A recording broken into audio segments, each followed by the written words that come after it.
أشهد أن لا إله إلا الله نستغفر الله نسألك الجنة ونعوذ بك من النار أشهد أن لا إله إلا الله أستغفر الله نسألك الجنة ونعوذ بك من النار أشهد أن لا إله إلا الله أستغفر الله نسألك الجنة ونعوذ بك من النار اللهم إنك عفو فاعف عنا اللهم إنك عفو تحب العفو فاعف عنا اللهم إنك عفو تحب العفو فاعف عنا يا كريم بسم الله الرحمن الرحيم الحمد لله رب العالمين Allahumma salli wa sallim ala sayyidina Muhammadin wa ala alihi washabbihi ajma'in amma ba'du. Alhamdulillah sudah terlewat seminggu pertama dari bulan Ramadan. Padahal jatah kita dari Ramadan hanya ada 4 minggu aja. Ya. 4 minggu, 1 minggu udah lewat nih. Berarti 1/4 bagian dari Ramadan udah hilang, udah habis. Ada yang udah pada dapat jatah surga. Ada yang udah pada dinaikin derajatnya. Ada yang sudah dibebaskan dari kejahatan hawa nafsunya. Ada yang sudah menjadi hamba-hamba yang tercinta dari seminggu pertama di bulan Ramadan ini. Dan apa yang sudah Ramadan buat untukmu, untuk kita? Apa yang sudah kau buat di sepanjang seminggu Ramadan ini? Teman-teman sedikit sekalian yang saya muliakan, jangan sibuk mikirin kapan lebaran, tapi ini Ramadannya benar-benar dipergunakan sebisa mungkin agar tidak menjadi orang-orang yang menyesal. Ada yang nyeselnya dari sejak di dunia, mereka masih orang-orang yang terbaik. Namun ada banyak juga di antara mereka yang nyeselnya justru nanti di hari akhirat, ketika dibuka dikasihin nih Ramadan kamu nih, ini Ramadan yang tahun ini, ini Ramadan yang tahun sebelumnya, nih tahun Ramadan yang tahun sebelumnya lagi. Isinya la ilaha illallah, la ilaha illallah, la ilaha illallah. Nangis kita hari itu. Jadi sebelum datang tangisan-tangisan di sana, mending nih bulan Ramadan banyakin nangis, banyakin minta sama Allah biar dikasihani, biar dirahmati sama Allah Subhanahu wa taala. Bulan ampunan, bulan rahmat yang kata Nabi Muhammad SAW, man hurima minhu fa huwa mahrum. Man hurima minhu fa huwa mahrum. Man hurima minhu fahuwa mahrum. Siapa yang terhalang dari rahmat yang Allah bagi-bagikan pada bulan Ramadan, maka dia enggak akan bisa dapat rahmat lagi di bulan yang lain. Man hurima minhu fahuwa mahrum. Siapa yang terhalang dari rahmat Allah di bulan Ramadan, fahuwa mahrum, maka orang itu adalah orang yang terhalang. Nggak bisa dapetin rahmat lagi di bulan-bulan yang lain. A'udzubillah. Yang nggak bisa dapat ampunan di bulan Ramadan, fahuwa mahrum, maka berarti orang itu adalah orang yang terhalang dari semua ampunan pada bulan-bulan yang lain. Makanya benar-benar kita minta sama Allah Subhanahu wa taala, apa yang Allah Subhanahu wa taala bagikan kepada hamba-hambanya yang terkasih, semoga tidak dihalangkannya dari kita, dan juga bergerak kita untuk menuju kepada ampunan-ampunan Allah Subhanahu wa taala. Bergegas kita untuk menuju kepada rahmat dan kasih sayang yang Allah Subhanahu wa taala tebarkan pada bulan ini. Teman-teman saudara sekalian, rahmatnya turun, ampunannya turun, kasih sayangnya Allah turun, pemberian-pemberiannya Allah turun, ijabahnya doa turun. Akan tapi kalau kamu tidak mengajukan dirimu untuk mendapatkannya, maka sia-sia belaka. Sebab ampunan buat mereka yang memintanya, sebab rahmat buat mereka yang mengerjakannya, sebab karunia yang Allah Subhanahu wa taala berikan buat mereka-mereka yang bergegas untuk menuju kepada segala yang Allah Subhanahu wa taala bagi-bagikan di bulan ini. Maka sedikit sekalian, jangan sia-siakan waktunya. Jangan sia-siakan waktunya. Kita masih dikasih kesempatan oleh Allah Subhanahu wa taala. Insyaallah mudah-mudahan sehat afiat panjang umur sampai ketemu akhir Ramadan. Mudah-mudahan waktu yang tersisa lebih baik daripada seminggu yang sudah berjalan dari kita sekalian. Insyaallah, amin ya rabbal alamin. Bismillahirrahmanirrahim.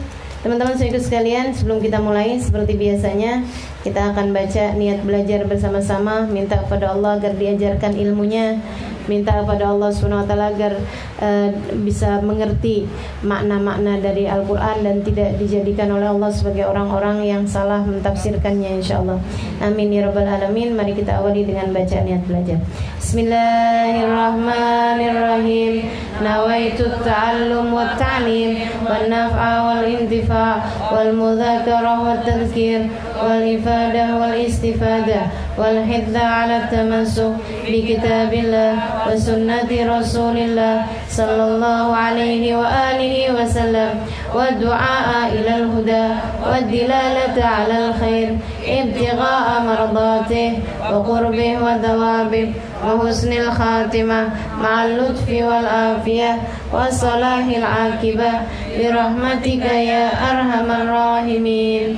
Ila hadratin Nabi Muhammad sallallahu alaihi wasallam wa alihi washabihi wa azwajihi wa dhurriyyati wa ahli baiti wasallim wa jamil anbiya wal mursalin wal kauni ajma'in wa nasusana sayyidina Muhammad Muhammad bin Isa wakil muqaddam Muhammad bin Ali Ba'alawi sayyidil Abdullah bin Abu Bakar al-Aidarus fakhrul wujud Asy Bakar bin Salim wa usulim wa furim tumira sahib Ratif Abdullah bin al-Haddad Ali bin Muhammad al-Habsyi Habib Ahmad bin al-Habsyi thumma ila arwahi arba'atil a'immatil mujtahidin muqallidin fiddin ulama amilin fuqal muhaddisin wal qur'an mufassirin sadatis sufiyatil muhaqqiqin ajma'in an Allah yaghfir lahum wa yarhamuhum wa yu'li darajatihim al jannah wa yanfa'una barakatihim wa asrarihim wa alwarihim wa ulumihim wa nafahatihim fid din wa dunya wal akhirah. Al-Fatihah. A'udzu billahi minasy syaithanir rajim. Alhamdulillahi rabbil alamin arrahmanir rahim maliki yaumiddin iyyaka na'budu wa iyyaka nasta'in ihdinas siratal mustaqim siratal ladzina an'amta 'alaihim ghairil maghdubi 'alaihim waladdallin. Bismillahirrahmanirrahim. Surah Al-Waqi'ah turun di kota Mekah dan merupakan surat yang Nabi Muhammad sebut sebagai suratul ghina, sebagai surat yang mendatangkan kekayaan. Teman-teman saudara sekalian saya muliakan, kekayaan. Dan yang menyenangkan adalah bahwa ketika Nabi Muhammad menyebutkan tentang kekayaan, yang dimaksudkan di situ bukan hanya sekedar kekayaan fisik, meskipun itu ya juga, gitu. Akan tapi lebih luas daripada itu, kekayaan zahir dan batin. Saudara sekalian yang saya muliakan, orang kaya yang merasa kaya, maksudnya merasa dia cukup, dia mampu, dia sehingga akhirnya bisa bagi-bagi kepada orang lain, itu seneng, itu bagus, itu hebat, begitu kan ya? Saudara sekalian saya muliakan, dan ini adalah orang-orang kaya yang dermawan yang kita boleh iri kepada mereka. Katanya Nabi Muhammad SAW, la ghibta illa fitnain. Kamu nggak boleh iri kecuali sama 2 orang. Sama 2 orang doang kamu boleh iri. Siapa itu? Orang yang dikasih ilmu, kemudian dia mengamalkannya dan mengajarkannya kepada orang lain. Silahkan iri sama mereka. Maksudnya kepengen gitu, bukan iri kepengen dia jadi bodoh, bukan iri kepengen kita jadi tempatnya dia kemudian dianya enggak gitu ya. Nah, itu namanya hasud, bukan iri. Teman-teman sekalian, beda antara ghibtah sama hasad dalam bahasa Arab itu ya. Itu yang pertama tuh kita boleh iri, maksudnya kita boleh kepengen buat jadi kayak begitu. Faham maksud saya? Gitu ya. Iri yang kepengen untuk jadi kayak begitu, tapi bukan yang kepengen dianya nggak jadi kayak gitu. Kalau kepengen dianya nggak jadi kayak gitu, oh, itu namanya apa? Hasud ya. Atau kalau dalam bahasa Indonesianya dengki kayaknya ya. Gitu ya. Jadi silahkan kepengen jadi kayak begitu, tapi jangan berpikir bahwa dianya jangan jadi kayak begitu. Gitu.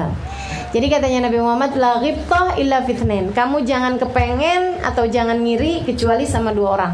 Yang pertama, orang yang dikasih ilmu, kemudian dia mengamalkannya buat dirinya sendiri, dan dia juga mengajarkannya kepada orang lain. Silahkan kamu iri kepada orang yang seperti itu, dan kamu kasih semangat anak-anak kamu untuk jadi kayak begitu. Karena pengagunganmu terhadap seseorang itu akan membuat anakmu kepengen jadi orang yang kayak begitu. Sebab setiap anak kepengen menjadi seorang yang dibanggakan, yang dikagumi oleh orang tuanya, gitu ya. Tuh, nah hebat tuh kalau jadi orang alim, hebat tuh kalau jadi orang pinter, hebat kalau jadi ustadz, jadi dai. Kok kamu bisa kayak begitu tuh, bisa ngajar, ya Allah mama seneng banget kalau kamu terus bisa jadi kayak begitu, hafal Quran, hafal hadisnya Nabi, bisa ngajarin orang, ya kayak apa mama senengnya. Itu kalau kita kayak begitu gitu ya, itu akan melahirkan anak-anak yang tergerak untuk jadi yang seperti itu. Tapi kalau kita pas ngelihat, wih jadi pejabat seneng ya, kalau lewat mobil-mobil diberhentiin, itu anak akan juga kepengen jadi pejabat, kepengen jadi orang-orang yang dimuliakan di masyarakat, ya begitu ya. Atau ngelihat misalnya acara-acara di televisi, lomba-lomba nyanyi gitu ya, wah suaranya bagus nih, ini mama mengidolakan dia nih, mama mengidolakan. Ya Allah, sehingga anak pun kemudian akhirnya menjadi ikut-ikut ke bawah juga, kepengen gitu. Waduh, kalau saya jadi artis gimana, kalau saya jadi penyanyi gimana gitu. Ini kayaknya banyak kesalahan-kesalahan anak disebabkan karena kesalahan orang tua. Makanya hati-hati teman-teman. Mudah-mudahan kita semuanya menjadi yang dapat menumbuhkan benih-benih kebaikan dalam diri anak-anak kita, insyaallah. Amin. La ghibta illa fitnah. Satu, orang yang dikaruniai ilmu, kemudian dia mengamalkannya untuk dirinya sendiri dan juga mengajarkannya kepada orang lain. Kemudian yang keduanya, kata Nabi Muhammad SAW, orang yang dikaruniai harta dan dia mensedekahkannya. Jadi bukan asal kaya gitu ya. Orang kaya banyak teman-teman sekalian, tapi yang bisa membagi-bagikan harta kekayaannya, yang bisa nggak tegaan ngelihat orang susah, yang selalu aja kemudian kepengenannya adalah untuk bisa membantu orang lain, ini silahkan iri kepada mereka. Silahkan iri kepada mereka. Saudaraku sekalian saya muliakan, mereka-mereka ini hamba-hamba tercinta di sisi Allah SWT. Dan ini ya, orang kaya yang merasa kaya, merasa dirinya mampu, merasa dirinya cukup, kemudian dia bisa bagi-bagi kepada orang lain. Nah, ini adalah orang yang paling enak nih, paling beruntung nih. Kemudian yang kedua, orang miskin yang merasa kaya. Bagus, betul gak?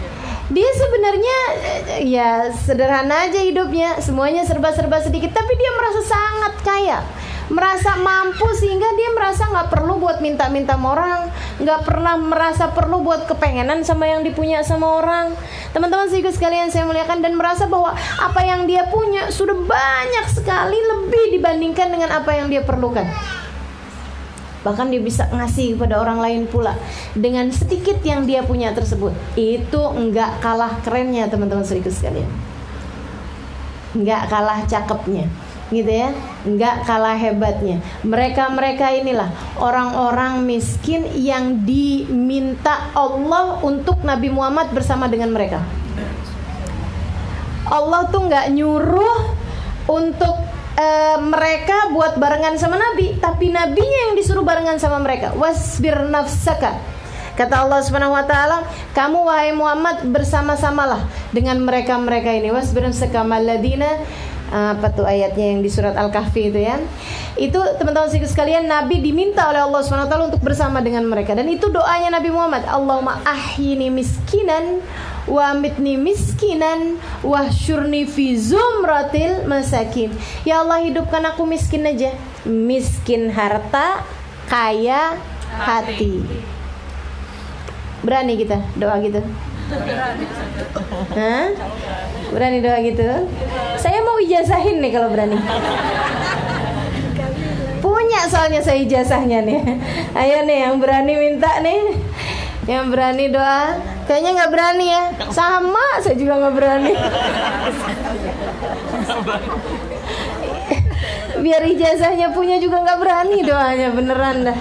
Allahumma ini miskinan, kata Nabi Muhammad SAW. Ya Allah, hidupkan saya dalam keadaan miskin harta, kaya hati gitu maksudnya ya. Miskinnya harta doang tapinya. Allahumma ini miskinan wa amitni miskinan. Ya Allah, jangan matikan saya kaya, matikan saya dalam keadaan miskin. Berani doanya. Ampun dah.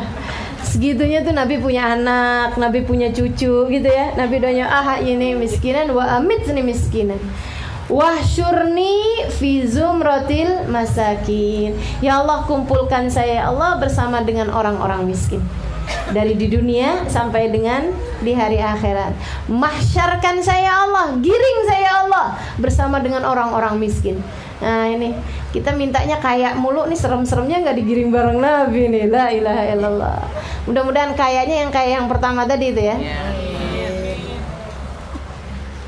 Kita doanya kan gitu, ya Allah kasih saya kaya ya Allah. Nanti kalau kaya saya mau sedekah, saya mau gini, saya mau bantuin orang, saya mau banyak ngasih orang gini gitu. Pas giliran datang kayanya, ya Allah. Kalau disuruh ngeluarin harta kayak disuruh ngeluarin separuh nyawa.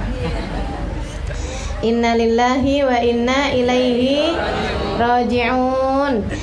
Ini teman-teman sekalian. Jadi orang kaya yang merasa kaya bagus, sehingga dengannya dia bisa bersedekah, dia bisa menyampaikan apa yang menjadi tangan kepanjangan Allah Subhanahu wa taala dalam memberi kepada hamba-hambanya. Kemudian yang keduanya, orang miskin yang merasa kaya gitu ya. Itu juga senang hidupnya. Teman-teman sekalian saya muliakan, yang enggak enak itu adalah orang miskin yang merasa miskin. Iya wajar sih, tapi enggak enak tuh. Dia miskin dan dia juga sangat tersiksa dengan kemiskinannya. Berharap-harap, kepengen jadi orang kaya gitu ya. Kepengenan, ya coba ya saya punya, coba ya saya bisa begini, coba ya saya begitu gitu. Nah ini tersiksa dalam hidupnya juga. Udahlah tersiksa di dunia, tersiksa pula serem bener. Dan saudaraku sekalian saya muliakan, ada yang lebih bahaya lagi dari itu, yaitu orang kaya yang merasa miskin. Ini nggak tahu mesti dikayain dengan apa lagi. Kalau udah dikasih kaya sama Allah SWT, merasa kurang aja, sampai jangankan buat orang lain, buat dirinya sendiri aja dia nggak mau menikmati kekayaannya. Kan ada banyak orang-orang duitnya ada gitu, tapi bajunya ya ampun. Fa'amma bi ni'mati rabbika fahaddits, kata Allah Subhanahu wa taala. Kamu tuh kalau dikasih nikmat sama Allah Subhanahu wa taala, kasih lihat, kasih tunjuk. Jangan kemudian kamu udah kaya tapi baju sampai robek-robek dijahit ya. Sampai udah jelek banget gitu. Mau dikasih sama orang sayang-sayang. Ya Allah, ya Allah, ya Allah. Kesian bener nih, ini paling ngesianin nih orang kayak begitu tuh. Paling ngesianin. Sebab hisabnya di hari akhirat hisabnya orang kaya, tapi hidupnya di dunia seperti hidupnya orang miskin. Paling melas nih. Ya Allah, ya Allah. Nah ini teman-teman saudara sekalian, maka merasa kaya itu selalu baik, merasa miskin selalu nggak baik. Makanya yang Nabi Muhammad SAW sebutkan, kadzal faqru an yakuna kufra, kefakiran itu mendekati kepada kekafiran. Ketika ditanyakan pada Imamul Haddad, apa makna daripada hadis ini? Katanya Imamul Haddad, mau fagr, bukan fagr yang dimaksudkan oleh Nabi Muhammad SAW dalam hadis tersebut, bukan kefakiran. Sebab kalau bicara tentang kefakiran, bicara tentang kemiskinan, bicara tentang tidak memiliki banyak harta, Nabi Muhammad salah satunya. Akan tetapi yang Nabi Muhammad sedang khawatirkan bagi kita, yang sampai Nabi Muhammad bilang dekat kepada kekafiran, kefakiran, kemiskinan, dekat kepada kekafiran adalah khauful faqr, rasa takut miskin. Rasa takut miskin, merasa miskin, itu yang bahaya teman-teman saudara sekalian. Bahaya. Mudah-mudahan Allah karuniakan kepada kita hati yang merasa kaya, insya Allah. Salah satu caranya surat Al-Waqiah, suratul Ghina, Nabi Muhammad sebutnya adalah merupakan surat yang mendatangkan kekayaan. Kekayaan yang dimaksudkan di situ adalah kekayaan zahir dan kekayaan batin. Kekayaan zahir yang dimaksudkan adalah orang kalau selalu baca Al-Waqiah nggak akan datang dalam hidupnya. Dengerin saya, nggak akan datang dalam hidupnya satu saja kesempatan yang membuat dia harus minta-minta sama orang. Ya, orang yang dekat dengan Al-Waqiah, selalu baca Al-Waqiah dalam hidupnya, teman-teman sekalian, nggak akan datang satu saja kejadian yang membuat dia sampai harus minta sama orang, nggak ada. Termasuk juga ketika Nabi Muhammad menyatakan la faqra ma'ad duha, Kata Nabi Muhammad, nggak ada kefakiran bersama dengan sholat duha. Kalau kamu istiqomah melaksanakan sholat duha, insya Allah nggak akan diberi kefakiran dalam hidupnya. Artinya bukan kefakiran yang kayak gimana-gimana, bukan. Bisa jadi kamu hidupnya serba terbatas ya, memiliki ini nggak banyak, miliki ini nggak banyak. Akan tetapi yang dimaksudkan dengan orang kalau selalu istiqomah mengerjakan sholat duha di waktu pagi, tidak akan datang satu waktu, satu masa, satu kejadian yang membuat dia harus minta kepada orang lain. Gitu. Dan ketika Nabi Muhammad menyebutkan la ghina ma'az zina, tidak ada kekayaan bersama dengan perzinaan, gitu kan? Bukan artinya orang kalau zina nggak akan kaya. Teman-teman saya sekalian, ada banyak kok orang yang nauzubillah min dalik dekat dengan perzinaan, hidupnya kaya-kaya aja, hartanya banyak-banyak aja, mobilnya banyak-banyak, misalnya gitu ya, mobilnya banyak, hartanya banyak, apaannya banyak yang dia punya gitu. Bahkan mungkin punya perusahaan, bahkan mungkin punya pulau segala gitu. Punya segala macam itu, tapi dia zina misalnya kayak begitu ya. Tapi Nabi Muhammad bilang la ghina ma'az zina, nggak ada kekayaan bersama dengan perzinahan. Artinya apa itu? Artinya ada dua, teman-teman saya sekalian. Sama dengan kekayaan itu juga artinya ada dua gitu ya. Yang pertama adalah kemiskinan batin. Dia nggak akan dikaruniai sama Allah kekayaan batin. Jadi hidupnya akan merasa miskin mulu, merasa takut mulu, merasa khawatir. Wah, ini kalau usaha yang ini nggak berhasil nih, kita bangkrut, kita nggak bisa makan nih. Padahal duitnya masih banyak, takut nggak bisa makan, serem bener. Wah, ini kalau ada sampai orang yang datang kemudian nyuri harta kita, wah nih bisa ini nih, kalau ada yang nipu kita nanti gimana nih, usaha kita bangkrut dan lain sebagainya gitu. Jadi pikirannya itu dikelabuhi, dirusak sama persangkaan-persangkaan, kekhawatiran-kekhawatiran membuat dia merasa ketakutan miskin. Itu satu. Sama yang kedua, orang kalau berzina pasti akan datang dalam hidupnya satu kesempatan, kalau nggak beberapa kesempatan, yang membuat dia sampai harus minta sama orang untuk makan. Untuk makan, entah itu dia lagi musafir, ya, lagi berada di satu negara yang sampai bikin dia kehabisan semuanya, kehilangan semuanya, hilang paspor, nggak bisa gesek uang apa segala macem gitu. Jadi artinya meskipun kaya sekalipun pasti aja ucapan Nabi itu pasti selalu benar. La ghina ma'az zina, nggak ada kekayaan, nggak ada kecukupan bersama dengan zina. Sebagaimana la faqra ma'ad duha, bersama dengan salat duha tidak akan ada kefakiran. Artinya bahwa orang kalau selalu salat duha, insya Allah dikaruniai Allah Subhanahu Wa Taala kekayaan batin, perasaan merasa cukup, qanaah dengan apa yang Allah Subhanahu Wa Taala beri. Nah itu satu. Sama yang keduanya dikasih kekayaan, artinya merasa cukup aja dalam kehidupannya, tidak akan datang dalam kehidupannya kesempatan atau waktu atau kejadian yang membuat dia harus meminta kepada orang lain untuk makannya dia, untuk kehidupannya dia. Itu ya. Jadi gimana kalau kita nanti kalau pas lewat-lewat di bawah-bawah kolong jembatan, kita ajarin sama orang-orang buat sholat duha. Bu, sedekahnya Bu. Dek, sholat duha ya Dek. Atau baca surat Waqiah.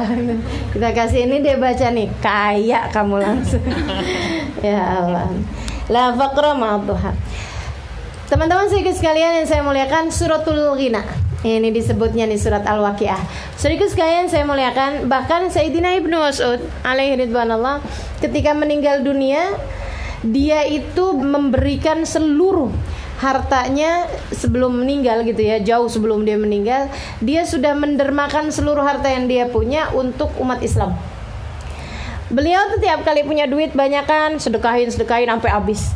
Ntar punya duit banyakan lagi, sedekahin sampai habis. Kayak gitu tuh kerjanya Ibnu Mas'ud. Sampai waktu ada salah satu peperangan, beliau membawa seluruh hartanya untuk dibawa ke medan peperangan tanpa meninggalkan sedikit pun buat keluarganya. Ada orang yang nanyain, "Madza tarakta li ahli baitika ya Ibnu Mas'ud?" Apa yang kamu tinggalkan untuk keluargamu wahai Ibnu Mas'ud? Ibnu Mas'ud menjawab, "Inni taraktu lahum suratal Waqiah." Aku tinggalkan buat mereka surat Al-Waqiah. Kalau kita begini, ya ampun. Anaknya kita mau jalan gitu, anak kita minta duit jajan, terus kita bilang, nak, mama udah tinggalin kamu surat Al-Waqiah. Dimarahin kita sama anak kita ya. La ilaha illallah. Bu, minta duit belanja bu, udah ada tuh surat Waqiah.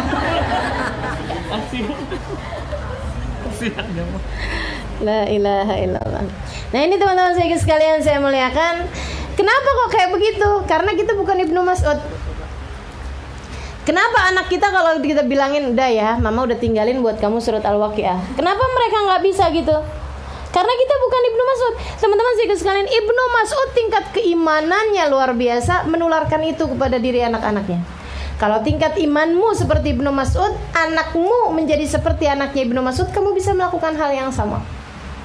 Selama ini kitanya sendiri udah kekhawatiran sama urusan dunia, kayaknya itu adalah perkara yang paling penting dalam kehidupan kita. Bukan begitu? Kita selama ini menanamkan kepada anak-anak kita secara tidak sengaja kepentingannya dunia gitu. Pandangan kita terhadap orang dunia tuh kayaknya yang udah Masya Allah banget gitu.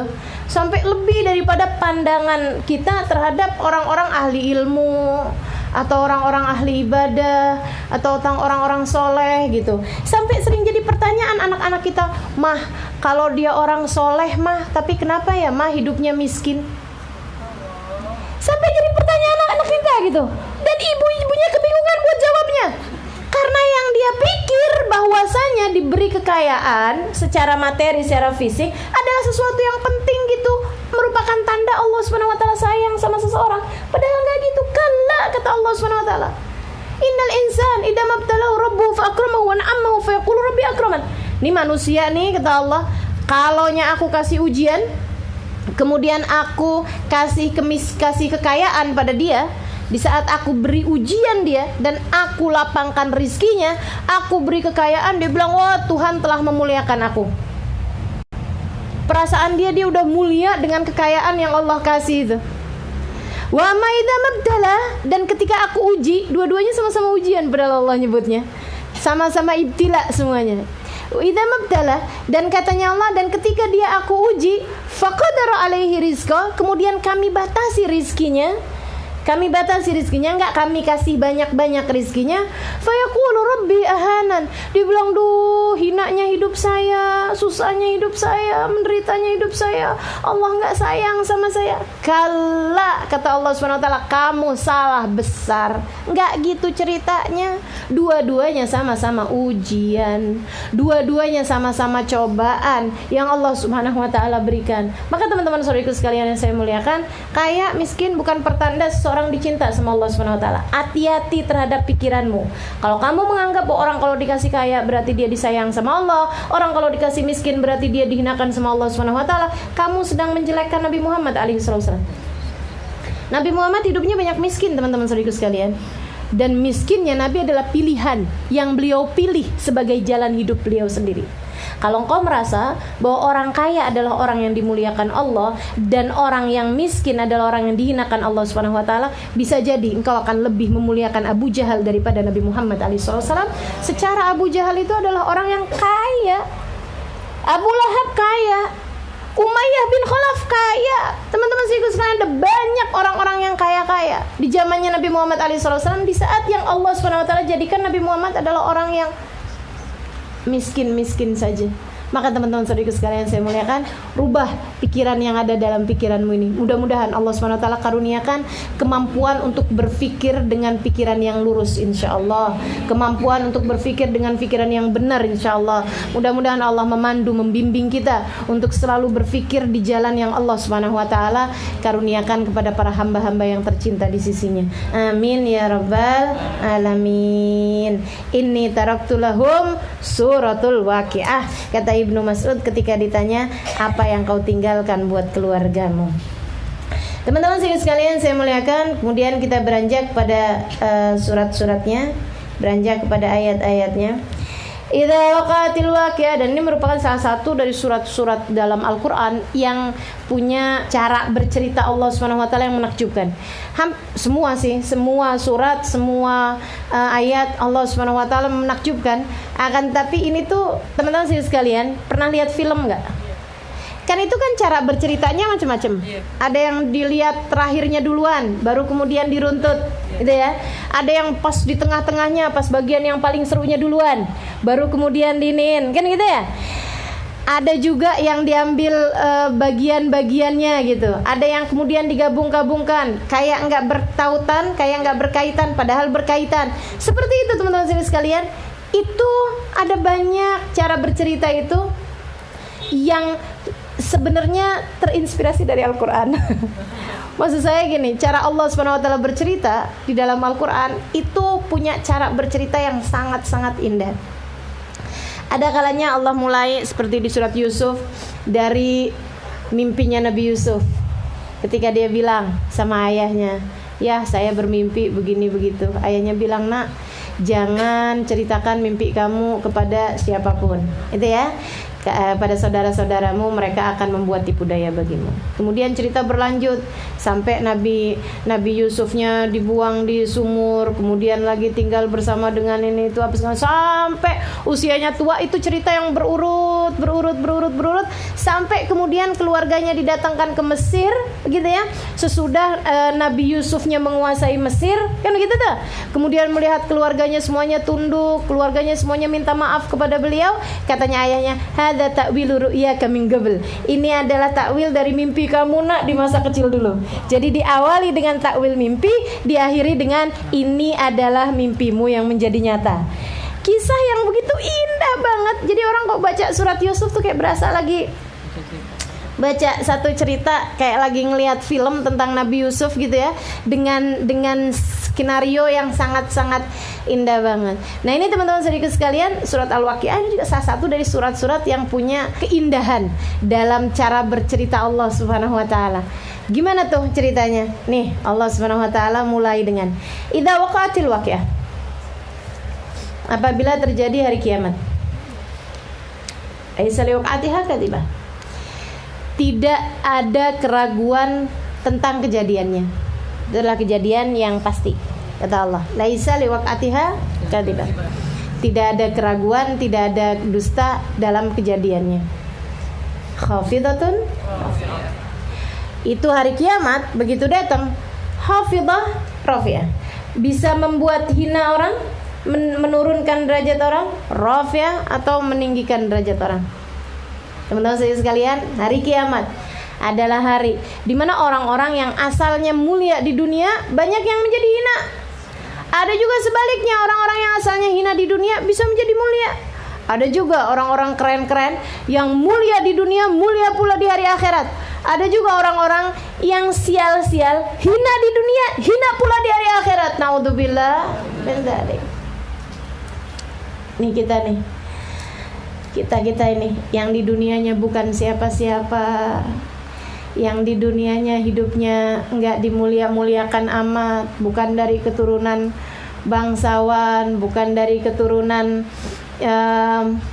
orang-orang terpandang. Teman-teman seriku sekalian saya muliakan, cari kemasyhuran, cari kecantikan, cari kelas, entar aja di akhirat. Sebab akhirat khafidatun rafi'ah yang hakiki. Khafidah rafi'ah yang sesungguhnya, meninggikan setinggi-tingginya, merendahkan serendah-rendahnya. Bikin rendah orang habis-habisan, bikin tinggi orang habis-habisan. Masya Allah, Masya Allah.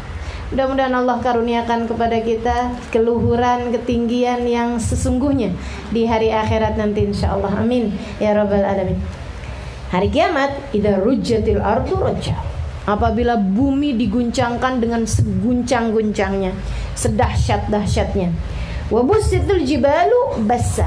Dan gunung-gunung diluluh lantakkan oleh Allah Subhanahu wa taala dengan seluluh lantaknya.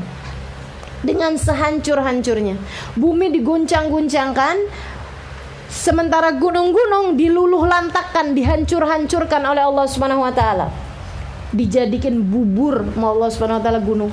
Padahal gunung-gunung batu itu kan kerasnya kayak begitu. Sama Allah jadikan bubur, teman-teman saudaraku sekalian. Bussatil jibalu bassa.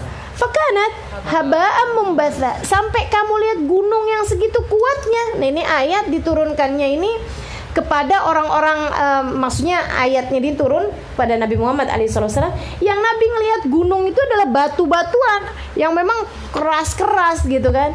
Maka Allah cerita ini untuk memudahkan mereka berpikir, bukan gunung-gunungnya kita. Kalau gunungnya kita emang, tapi gunungnya kita batu juga ya, batu juga ya. Iya. Fakanat haba'am mumbatha. Gunung-gunung batu yang kamu lihat segitu kokohnya, segitu kuatnya, wahai Nabi Muhammad, kamu akan lihat haba'am mumbatha, menjadi seperti debu yang diterbangkan. Gunung jadi kayak debu-debu yang diterbangkan. Kayak apa tuh kejadian satu hari di mana kamu akan melihat gunungnya menjadi seperti debu yang diterbangkan. Ya Allah, ya Allah. Fakanat haba'an mumbatha. Allah kemudian cerita, itu kalau hari kiamat kayak begitu tuh. Wa kuntum azwajan thalatha. Pada saat itu kalian akan menjadi 3 kelompok orang. Pastiin masuk yang mana nih kelompoknya. Itu hari hafidhatun rafi'ah, kata Allah. Kamu pastiin dari sejak sekarang akan masuk kelompok yang mana kamu. Pengen yang mana, jalanin jalannya.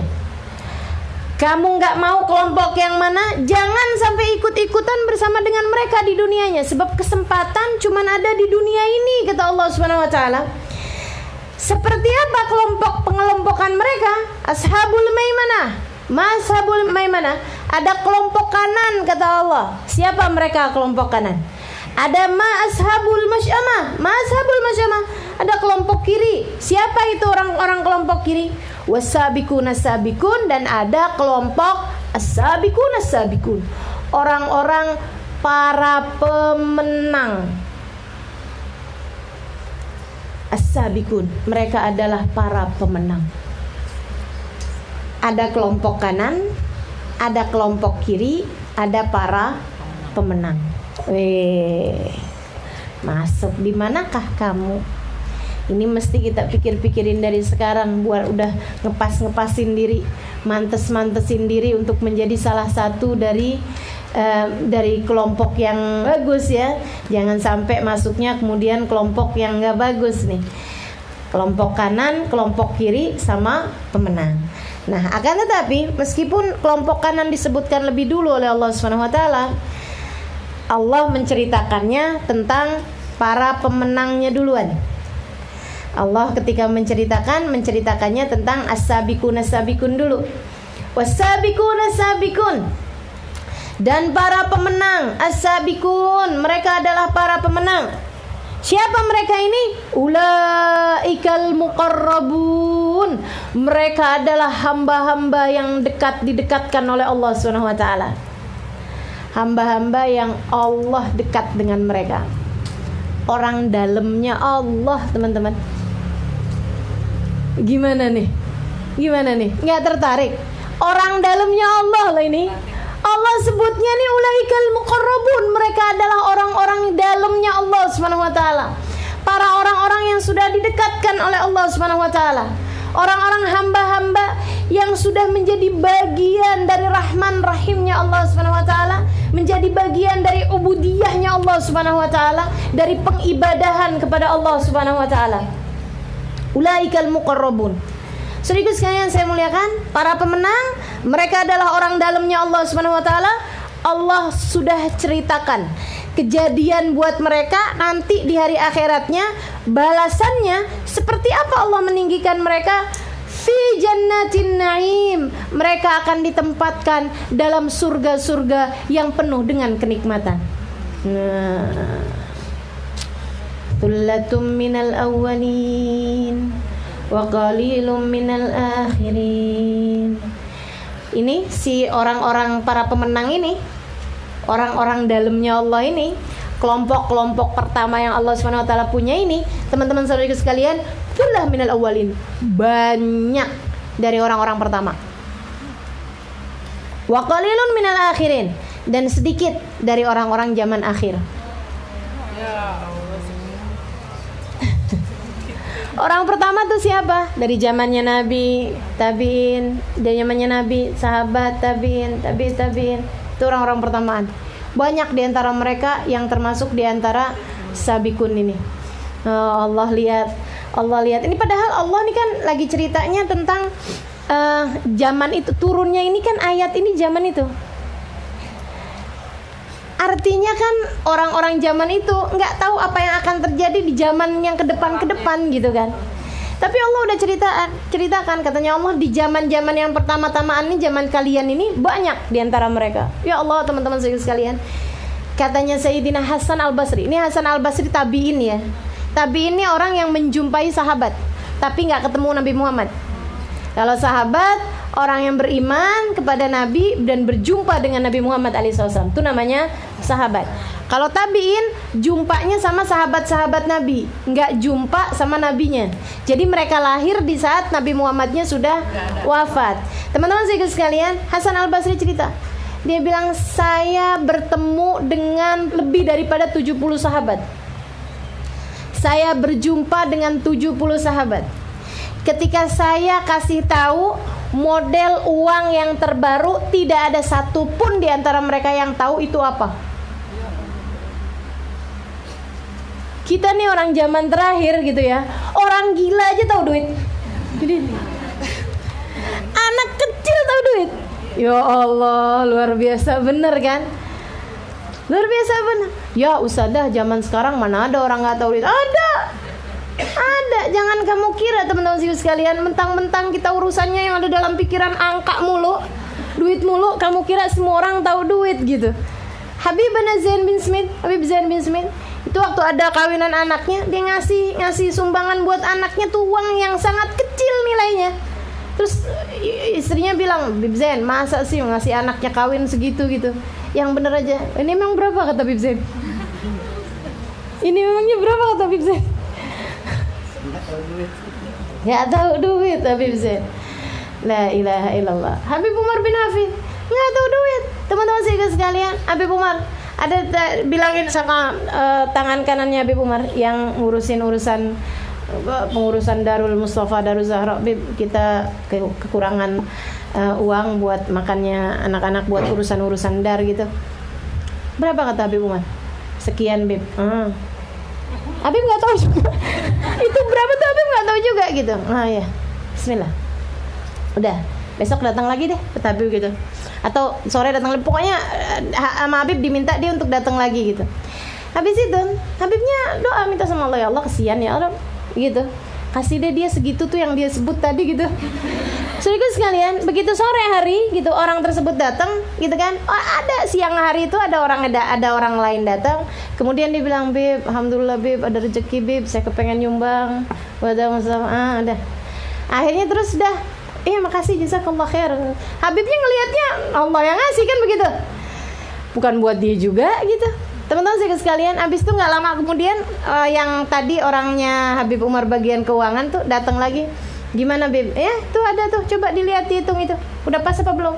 Dibuka, dibilang persis pas.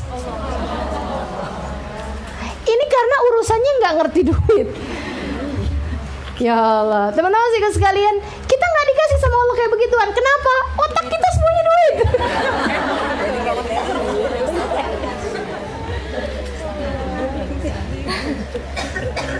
La ilaha illallah.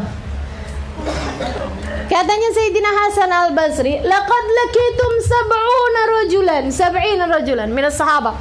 Saya ketemu 70 lebih para sahabat. Kalau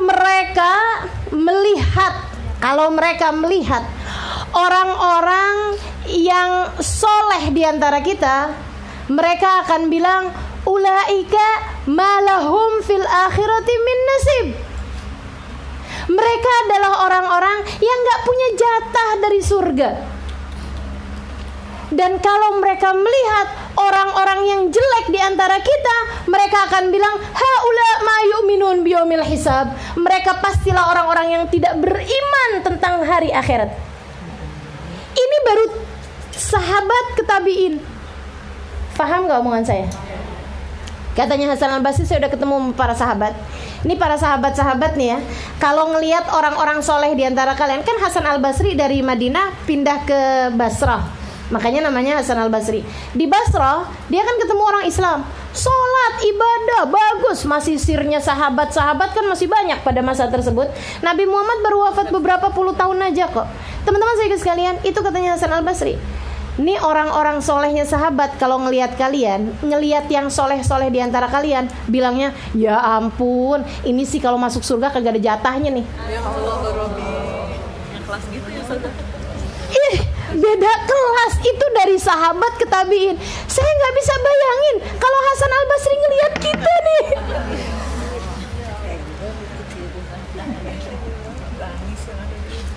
Haula malahum fil akhirati min nasib, malahum fil jannati min nasib. Kalau ngelihat orang yang jeleknya gimana? Katanya para murid-muridnya Hasan al-Basri. Kalau ngelihat yang nggak soleh di antara kita, ngomongnya gimana? Wah, udah pasti. Haula ma yu'minun biyaumil hisab. Itu sih udah bukan hanya nggak punya jatah dari surga, tapi pasti nggak punya iman sama hari akhirat. Bukan orang yang beriman pastinya, katanya. La ilaha illallah, la ilaha illallah. Makanya Allah kemudian cerita, Tullatun minal awalin. Katanya Allah, nih surga as-sabiqun as-sabiqun, para pemenang-pemenang, para pemenang-pemenang di akhirat nanti, itu adalah kebanyakannya didominasi oleh orang-orang pertama-tamaan. Yang sir, rahasia, nur Nabi Muhammad itu masih kuat kepada mereka, para sahabat, para tabi'in, para tabi'ut tabi'in, gitu ya. Wa qalilun minal akhirin. Tambah zaman ke belakang nih, tambah sedikit yang mencapai derajat as-sabiqun. Tambah sedikit. Jadi kita putus asa apa enggak nih? Itu sih kalau kayak gini-gini ya. Sabiqun as-sabiqun. Yes. Tapi begitu pulang baca Quran apa tiduran ya, ngantuk.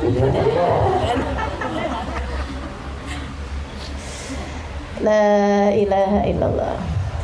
Teman-teman saya sekalian, nih parah gitu nih urusan cinta dunia, penyakit hati, iya, ibadah dikit, dosa ngerjain mulu. Tapi kalau ditanya surganya di mana, Firdaus paling tinggi.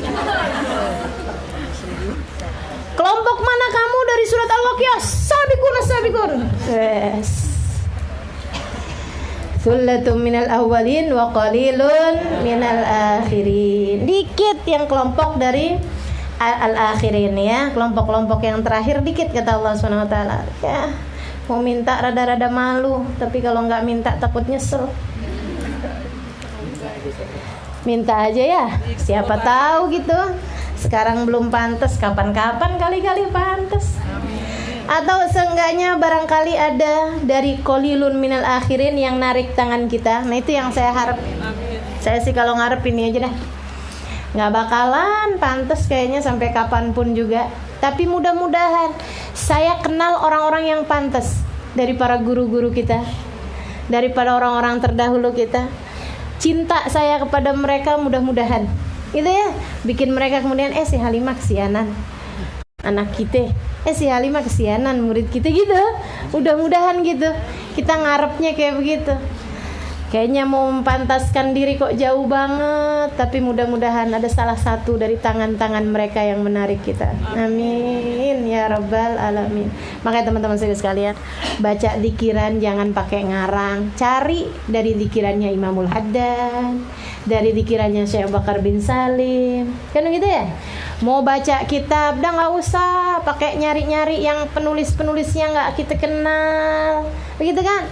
Mending-mendingan yang udah pasti-pasti aja, gitu. Yang orang-orangnya memang bacaan-bacaannya, kitabnya bisa bawa kita kepada jalan-jalan mereka, ada sirnya, sir menghubungkan diri. Makanya kalau kita pergi kemana-mana, cari orang soleh di negeri tersebut, temuin, itu tujuannya. Tujuannya nyambungin hati, nyambungin diri. Karena kita seberapapun pun kita mampu ngerjain ibadah, nggak bakalan bisa masuk kepada as-sabiqun as-sabiqun. Kita hakikatnya ibadah kita nggak ngerti. Ada seorang ulama bilang, saya tahu ibadah saya nggak bakalan diterima sama Allah. Saya tahu ibadah saya nggak bakalan diterima sama Allah. Orang soleh lah ini ya. Dia bilang, kenapa? Karena saya itu bukan ibadah, saya cuma lagi belajaran ibadah. Lah kenapa kamu terus ngerjain ibadah? Ya, biar kalau kapan-kapan saya menjadi orang yang ibadahnya pantas diterima sama Allah, dia bilang, seenggaknya saya sudah terbiasa jalaninnya. Kayak gitu. Nah kita nih ibadah masih belajaran gitu ya, tapi ngerasanya udah jadi kayak sok-sok ahli ibadah gitu. Jadi kayak anak kecil, ditanyain anak kecil banget itu lah. Nah kamu sekolahnya kelas berapa? 6. Padahal nggak tahu juga angka 6 itu berapa gitu. Pernah lihat gak anak kecil-kecil? Anak umur 3 tahun ya kan, bawa-bawa ini gitu. Saya ngerasanya saya kalau lagi ibadah tuh kayak gitu, anak bawang. Kita kalau lagi sholat terawih gitu ya, kayak yang belajaran terawih. Lagi baca Quran, belajaran baca Quran. Kalau lagi ngaji kayak gini nih, belajaran ngaji nih. Ini kita nih sekarang gak ngaji beneran teman-teman saya sekalian, belajaran ngaji. Ngaji yang sebenarnya. Imam Syafi'i bilang, saya di depan Imam Malik tidak pernah mengangkat kepala saya. Saya di depan Imam Malik akan pelan-pelan membuka kitab saya sehingga tidak merusak konsentrasinya Imam Malik. Ini belajar beneran namanya. Teman-teman sekalian yang saya muliakan, Habib Muhammad bin Abdullah Al-Haddar, dia bilang saya pesantren berapa tahun gitu ya, waktunya lama. Dia bilang saya baru nyadar begitu mau keluar bahwa ada beberapa jendela di kamar saya. Ada tokoh jendela-jendela kecil di kamar saya. Saya baru nyadar. Dari konsentrasinya sama belajar, kita boro-boro jendela gitu ya.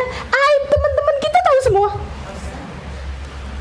Dia punya keluarga berapa, dia hafal semua. Saya waktu mondok hafal semua saya. Teman saya yang mana yang punya abang ganteng tahu saya.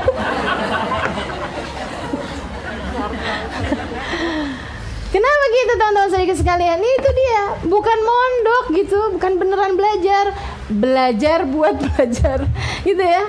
Belajarnya kayak anak bawang tadi nih loh, anak bawang. La ilaha illallah. Mudah-mudahan nih anak bawang nih berharapnya ada kakak kelas, iya kan?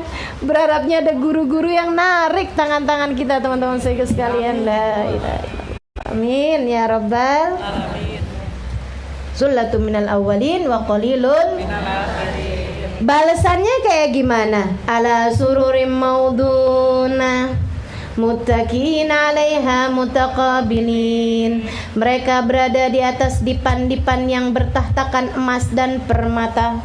Ya. Allah enggak ceritain tidurnya.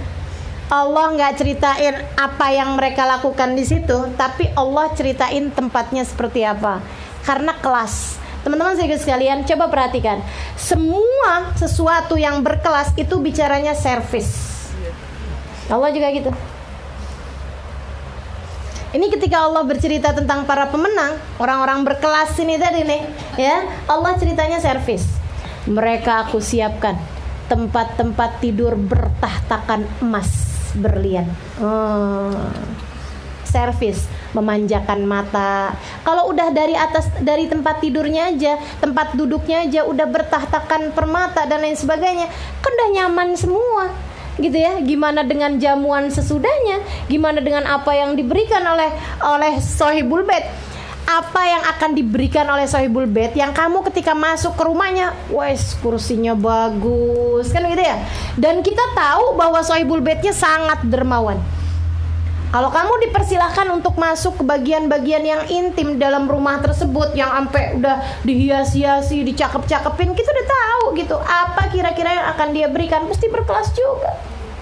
Jadi Allah bicaranya tentang kelas, teman-teman sekalian.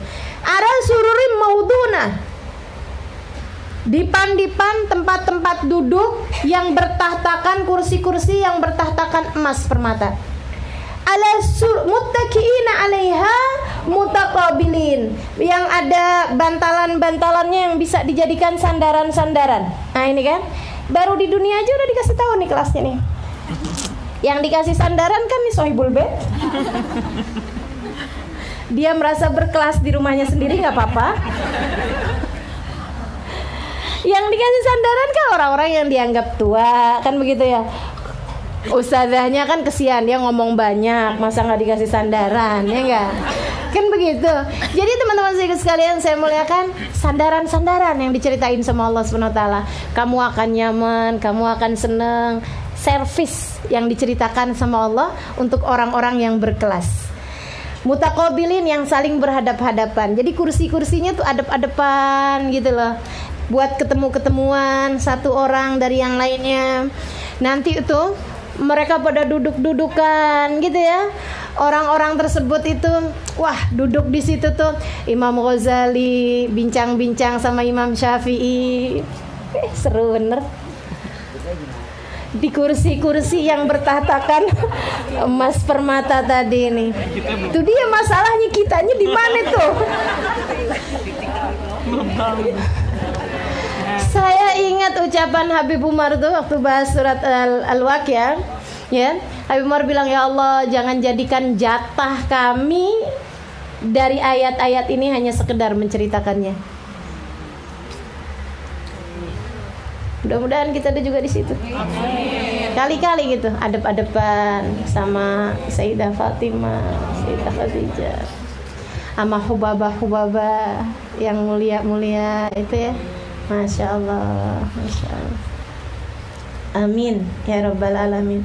Walaupun gak pantas, walaupun ya mintalah sama Allah Subhanahu wa ta'ala. Kali-kali gitu diijabah sama Allah. Yatufu alaihim wildanun mukhalladun. Ada pelayan-pelayannya dari wildan, anak-anak kecil, cakep-cakep, lucu-lucu, keliling-keliling, ngasih air, ngasih permen, ngasih kue, ngedar-ngedarin makanan. Ya Allah, ya Allah. Mukhalladun, mereka orang-orang yang ditetapkan mudanya. Maksudnya anak kecilnya itu ya udah anak kecil aja, nggak akan pernah jadi tua gitu kan. Nggak ada kemudian yang itu nggak ketemu pas ketemu udah tua gitu ya. Nggak ada ceritanya gitu. Si itu mana dek, kemarinan teman kamu tuh, oh dia udah nggak bisa lagi jadi wildan, udah ketuaan. Nggak ada tuh. Mukhalladun kata Allah SWT. Mereka tetap muda-muda semuanya ya. Bi akwabin wa abarika wa ka'sin mim ma'in. Dan itu mereka bawa-bawa gelas-gelas. Ada ceret-ceret. Wes cakep-cakep bawain gelas. Jadi anak kecil-kecil itu nuangin kopi, nuangin minuman-minuman surga, nuangin madu, nuangin khamr. Kan ada khamr juga tuh di sana ya. Anggur maksudnya yang tidak memabukkan ya. Masa teler di surga, nggak asik. Tuang-tuangin, taruhin atuh gitu. Jadi teman-teman saya sekalian tuh yang diceritain gelasnya, nggak diceritain apa yang dituangin. Kalau udah gelasnya aja bagus, cakep, nah kan udah pasti yang dituangin juga enak-enak, ya kan? Jadi itu kayak begitu tuh nikmat yang Allah SWT berikan. La yusaddauna anha wala yunzifun. Nah ini airnya itu nggak bikin pening, nggak bikin pusing, wala yunzifun, dan nggak bikin mabuk. Yang tadi tuh apa namanya dari khomer-khomer yang dituangkan itu. Wa fakihatin mimma yatakhayyarun. Ada buah-buahan. Buah-buahannya yang apa-apa banyak macam-macam, enggak. Mimma yatakhayyarun, buah-buahan yang mereka pilih. Oke, kelas teman-teman saya sekalian. Buah-buahannya aja buah-buah pilihan. Jadi nggak segala ada. Cermek nggak ada tuh. Kesemek nggak ada tuh. Iya, buah gohok kagak ada apanya. Ya. Apalagi bangsanya jengkol nggak bakalan ada. Pete nggak bakalan ada. Teman-teman sekalian tuh yang buah-buahan yang begituan nggak ada tuh. Jadi buah-buahnya adalah buah-buah berkelas, dengan rasa yang paling enak, dengan bentuk yang paling bagus, bersama dengan orang-orang mulia di atas dipan-dipan, ngobrol-ngobrol, mutaqabilin. Waduh, enak bener nih. Gak sabar gitu ya, gak? Kayak udah masuk aja.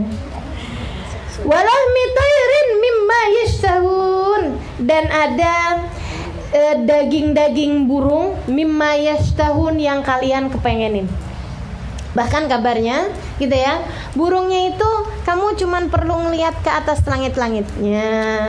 Ini kayaknya enak nih kalau jadi burung panggang. Langsung jadi burung panggang. Iya. Enak bener. Wahurun in, dan ada bidadari-bidadari bermata jeli. Ini nggak enak kalau bahas bidadari nih. Di tempatnya yang perempuan nggak ada bidadara, Ustazah. Ada yang nanya nih, enggak. Kenapa? Karena itu kesenangan yang dicari sama perempuan yang tidak berkelas. Perempuan yang di dunianya selalu mikirnya urusan laki-laki. Berkelas apa enggak? Nggak berkelas, teman-teman sekalian. Makanya nggak dikasih kenikmatan bidadara di surga, karena bukan kesenangan yang berkelas. Kalau buat laki-laki itu berkelas. Iya, laki-laki senang sama perempuan berkelas. Maksudnya sesuatu hal yang normal gitu. Normal untuk senang sama perempuan-perempuan gitu kan. Tapi kalau perempuan kemudian dia kalau berada di antara laki-laki ganteng banyak gitu ya, kayaknya saya senang. Ih ampun. Kita tuh dengernya kayak yang aneh gitu kan. Nah itu teman-teman saya sekalian. Makanya karena dianggap bukan kesenangan berkelas, jangan nanya bidadara di akhirat nanti ya. Dan itu pertanyaan malu loh kalau kita tanyain sama ustadz, sama ulama gitu, sama Habib gitu. Bib, ada bidadara nggak Bib di surga? Tahu nanti. Kata Habibnya, kamu punya suami apa enggak? La ilaha illallah. Malu-maluin. Ternyata punya suaminya. Udah ganti Bib yang keempat. La ilaha illallah. Kata Habib, pantesan yang nyari bidadara di surga. Ya Allah, ya Allah.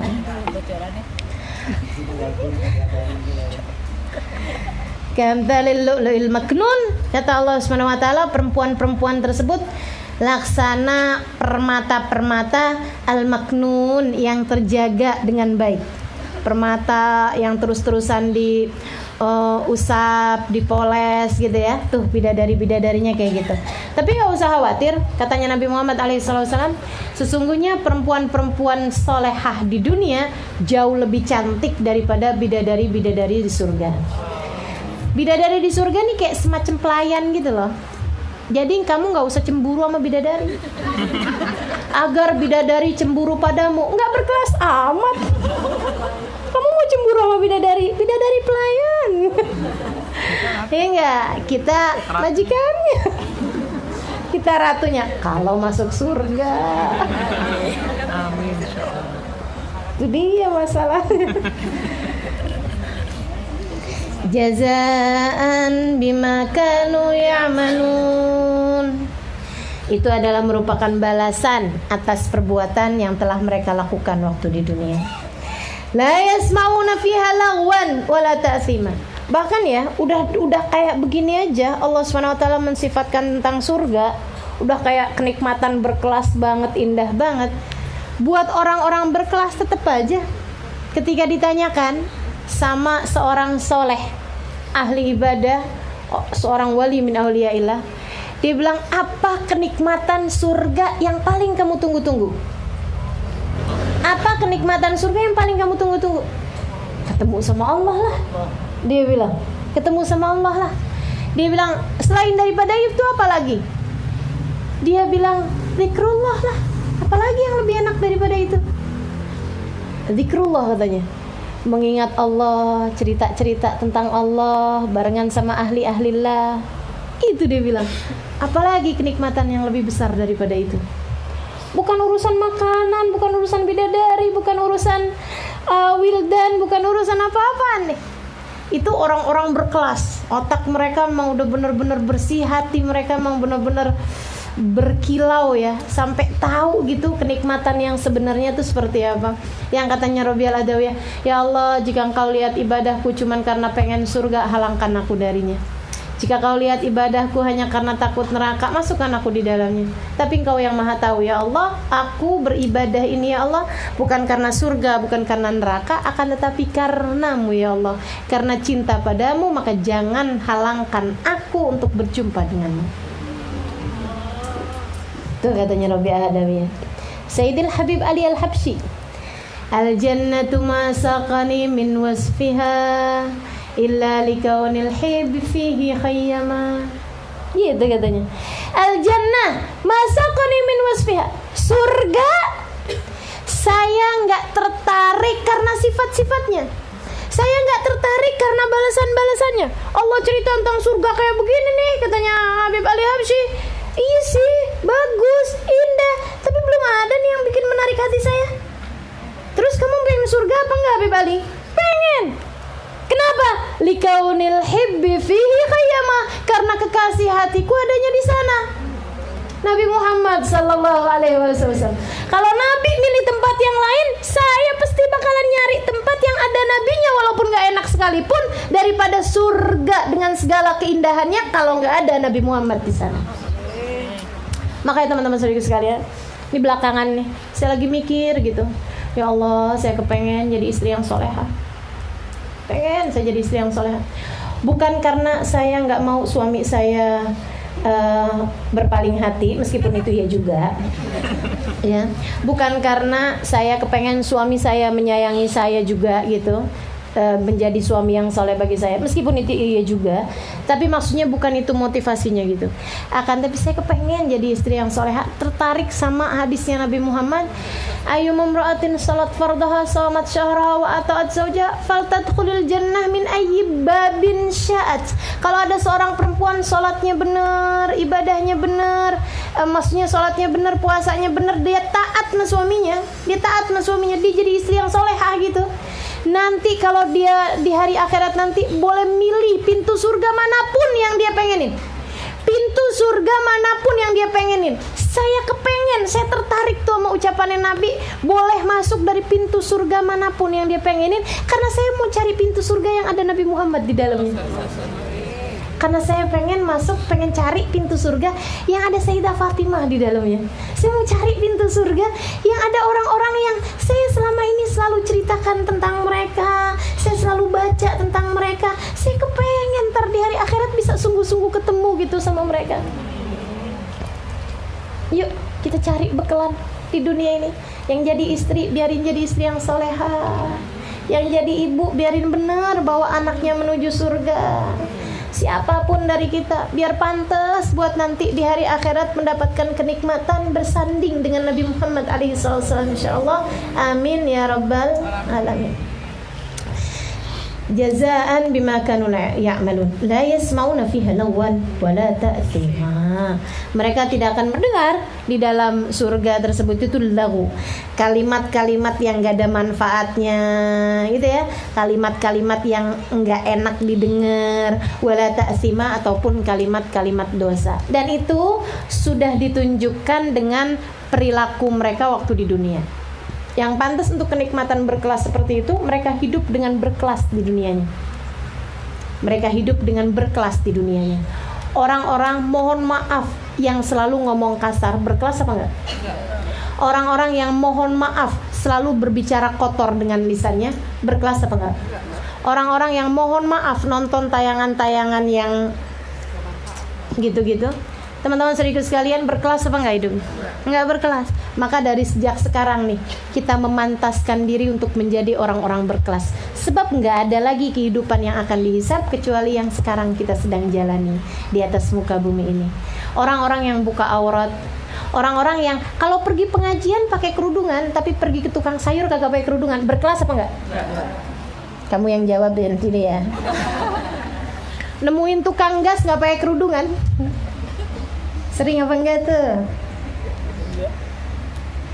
La yasmauna fiha lagwan wala ta'thima illa kilan salaman salama. Ucapan mereka hanyalah salam, salam, salam.